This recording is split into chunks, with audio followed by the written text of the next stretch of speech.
Minister of Finance Wale Edun says investments in the private sector key to driving the economy. CBN directs banks to search database for suspects arrested over $1 billion counterfeiting. Nigerian stocks end August in positive territory, record 3.44% growth plus oil driven higher by tight supply expectations as Brent trades above $87. The program is Business Express, reaching you from Abuja, Nigeria's capital. I am Musa Abubakar, your guide.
We begin with news that the Central Bank of Nigeria, CBN, has directed deposit money banks and other financial institutions to conduct searches on their database for a Nigerian and 4 others arrested over alleged involvement in currency counterfeiting amounting to $1 billion, which was bound for African countries. The Apex Bank said the directive was in pursuant to Regulation 4 of the CBN Anti-Money Laundering, combating the financing of terrorism and counterfeiting, proliferation, financing of weapons of mass destruction in financial institutions. A letter signed by the CBN Director of Financial Policy and Regulations Department, Chibuzo Ifobi, listed the arrested suspects as Dele Bolade Samson Babwala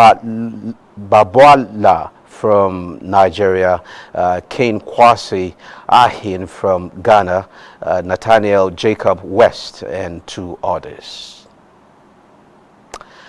Meanwhile, the House of Representatives has summoned the acting governor of the Central Bank of Nigeria to appear before it to give an account of the value and status of the National Housing Funds domiciled in the Apex Bank from 2011 till date. At the resumed hearing of the ad hoc committee investigating the utilization of the funds, members emphasized that the Apex Bank is empowered by law to make remittances to the fund at source from commercial banks.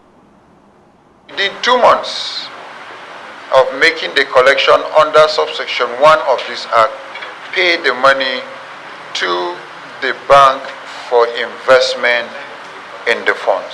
This is what we expect from CBN. They should tell us how much they have collected or deducted on this investment, and if they have not, they should also go back and look at what they ought to have deducted and they have not deducted. We need to put it straight so that there will be a result at the end of the day where people will have a good accommodation from their very long time savings. The federal government has expressed readiness to support and facilitate investments that align with Nigeria's economic priorities to drive inclusive growth. The Minister of Finance and Coordinating Minister of the Economy, Wale Edun, gave the assurance while sharing his vision on the state of the nation's economy. Nika Oko reports that the state of revenue generation as well as the nation's oil and gas sectors were also brought to the fore. The Minister of Finance and Coordinating Minister of the Economy has just revealed to Nigerians the steps the federal government is taking to actualize the President's 8-point agenda that has just been recently unveiled. Please, let's take a listen. If we think back to when was the last time when the economy was stable, when it was growing, when inflation was low, when the exchange rate was stable, and when interest rates were affordable. That period was about a decade ago. Growth was above 6% around 2013, 2014. And it was because from around 2010, there was a commodity boom worldwide. Oil prices were high, volumes were high. Nigeria earned, and the government earned into its coffers, over $80 billion per annum, compared to a figure now of around $25 billion. So you can see the difference. And what that points to is that there was a time when government had enough foreign exchange, it had enough naira revenue to meet its obligations and to provide the funding for growth of the economy. It had enough foreign exchange such that when people came in to invest and they needed to import raw materials, to import machinery, government could provide the wherewithal. And so what that points to is that we have a situation where if government doesn't have the money, it needs to facilitate and allow private funding, other sources of funding, such as foreign direct investment, domestic investment by Nigerians in all areas. In the coming days, Nigerians are waiting to see the implementation of some of these initiatives. From the Ministry of Finance, Nekauko, NTA News.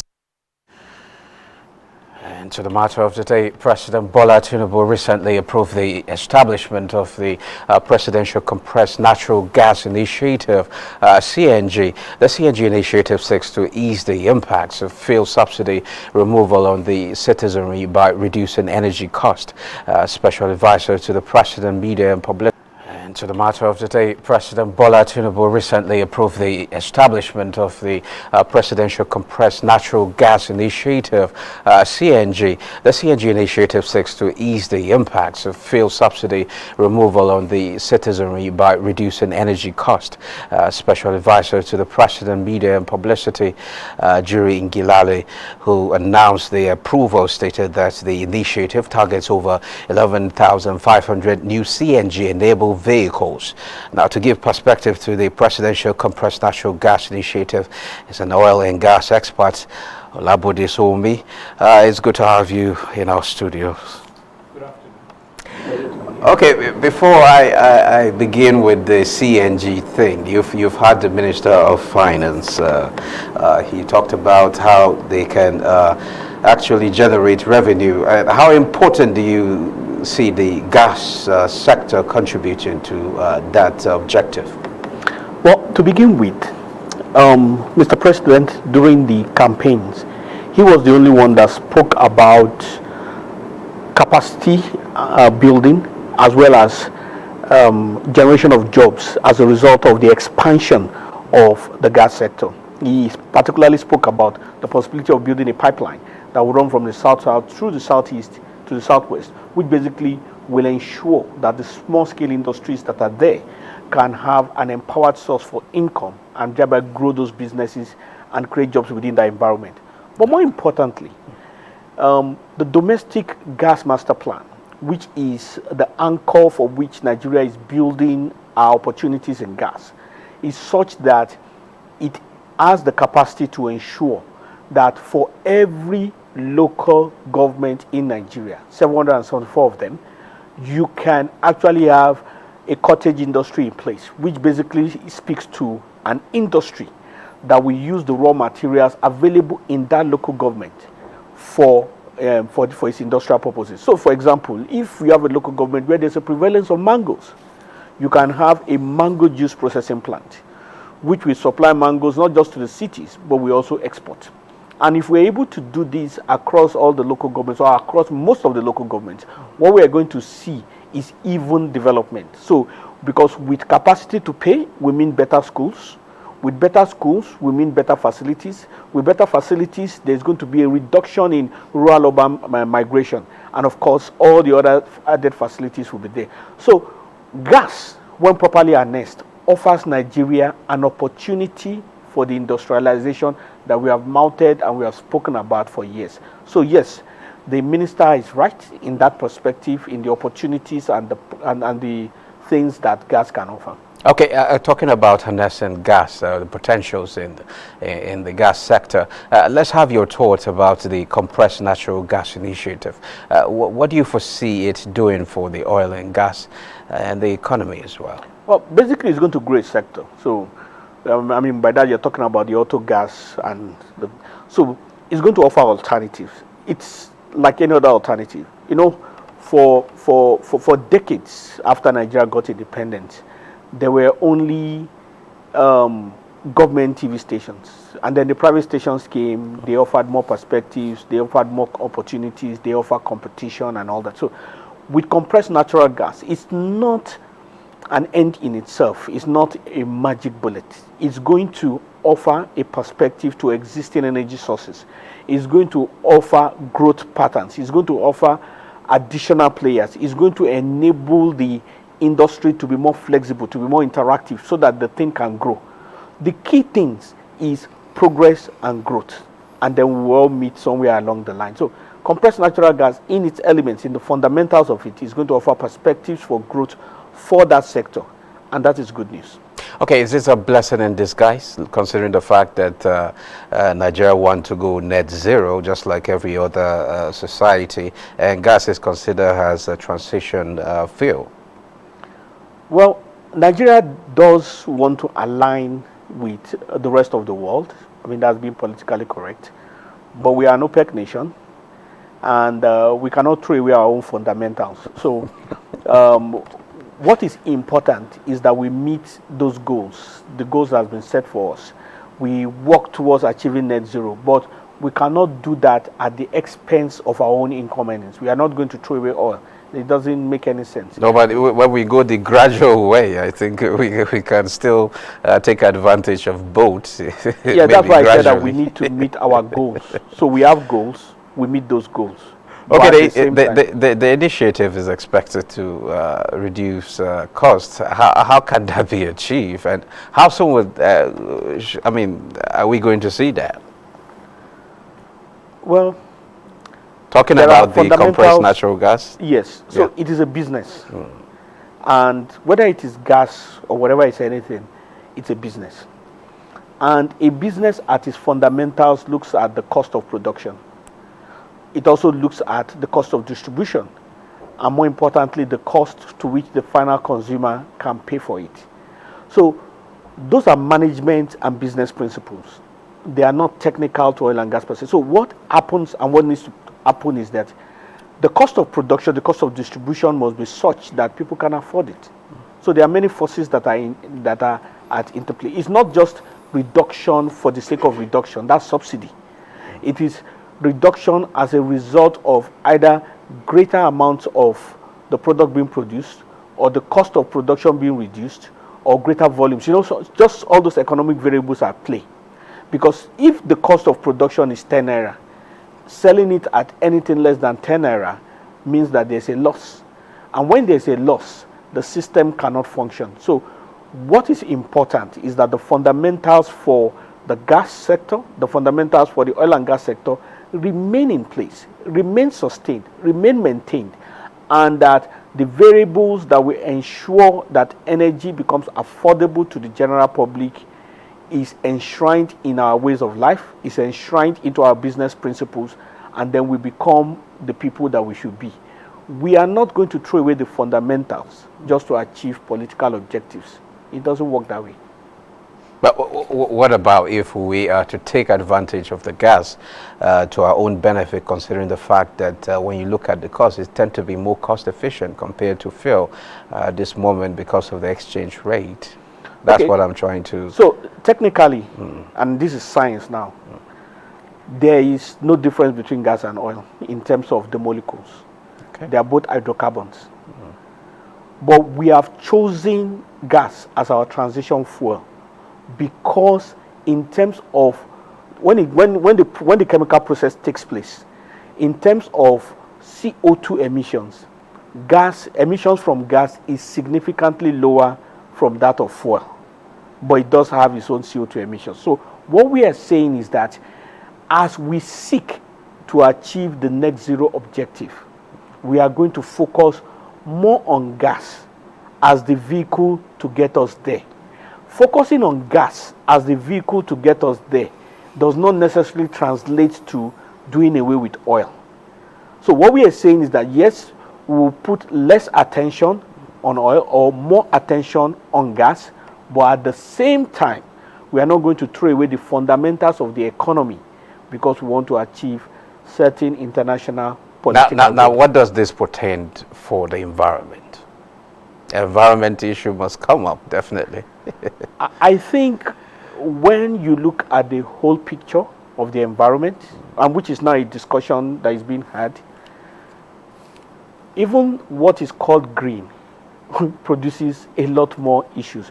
You just need to look at the lithium sites all over the world, whether it is in Congo, whether it is in South America. The degradation cost there is not caused by 10 oil wells. Then you need to also look at the fact that, I mean, a number of other things. But that's not the discussion for now. That's discussion at the level of scientists. The point is that the environment belongs to the whole world. The degradation for climate is not caused by one person. It's a global collective.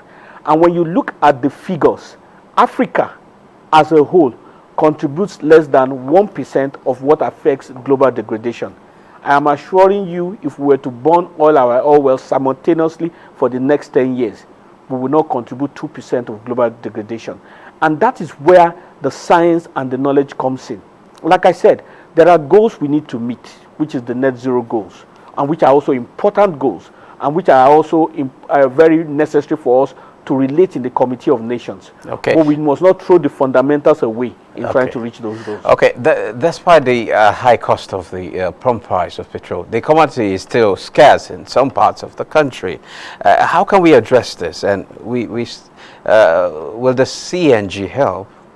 So availability of petrol is a distribution problem. It's not a production problem.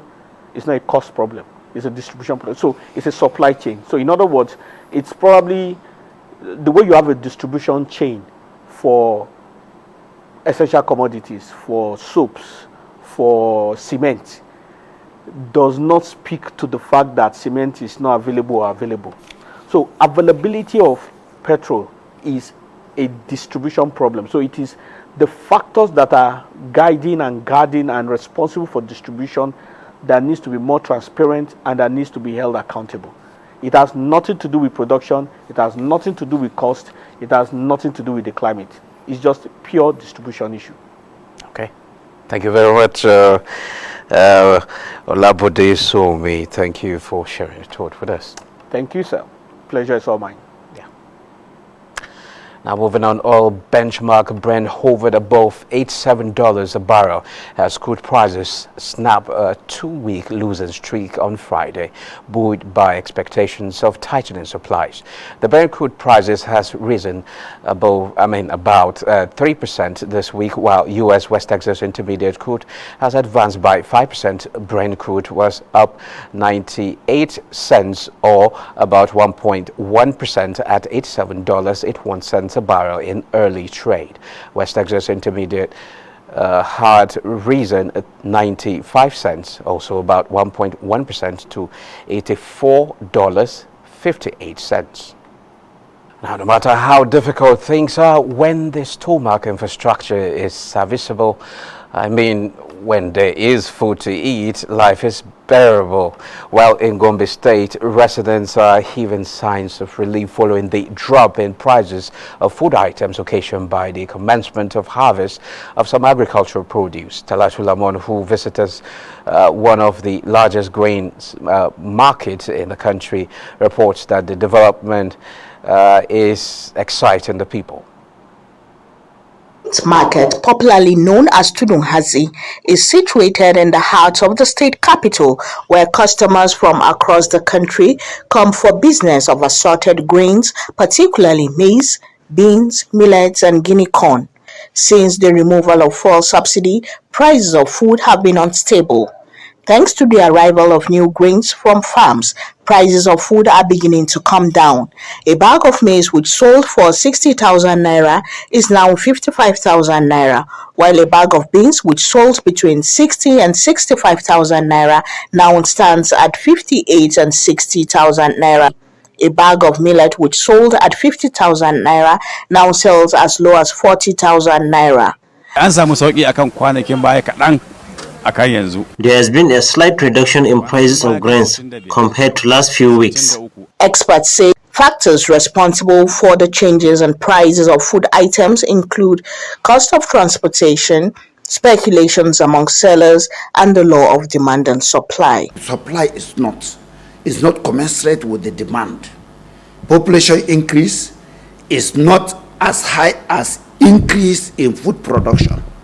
And that's why the prices of these goods and services will keep on increasing until there is a serious change in our agricultural value chain. Prices of these grains are expected to come down as farmers continue to harvest their farm produce. In Gombe, I am Talatu Lamon. Thank you, Talatu. Equities trading on the Nigerian Exchange Limited closed the month of August on a positive note as investors' confidence was boosted toward listed corporates following favorable policies and earnings season. The NGX All-Share Index appreciated by 3.44% to close the month of August at 66,548.99 index point, recording a year-to-date return of 29.85% growth.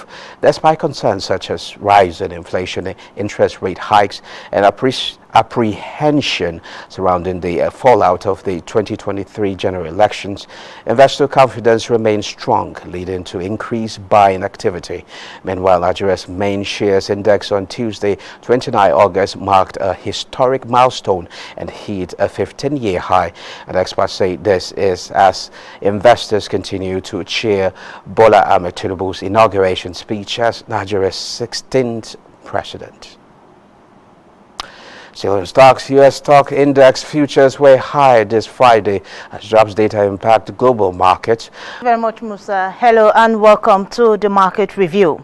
European stock markets were higher Friday as investors await a key U.S. jobs report. Futures tied to the FTSE and CAC top 0.57% and 0.17%, while DAX closed 0.05%. Asia market largely traded higher as China's factory activity for August expanded and the central bank announced a cut in reserve requirements to boost the economy. In Japan, the Nikkei 225 was up 0.28% at 32,710.62. The Shanghai Composite top 0.43% to 3,133.25. And the Hang Seng Index also, while Hang Seng Index was unchanged. Stock futures in the U.S. are higher this Friday as investors await the release of new U.S. jobs data following a mixed trading session to close out August. Futures tied to the Dow Jones Industrial Average top 0.38%, S&P 500 0.33%, and the Nasdaq Composite also rose 0.16%. Markets in Africa traded mostly positive, with Tunisia, Namibia, and Ghana's GSE composites closing on positive trajectory, while South Africa's JSE Africa Top 40 closed negative at 0.31%. That's the market review for the first day in September 2023. I am Bossede Able. Back to you, Musa. Okay, that's it. Thank you, Bossede. And now Business Express return next week. Enjoy your weekend.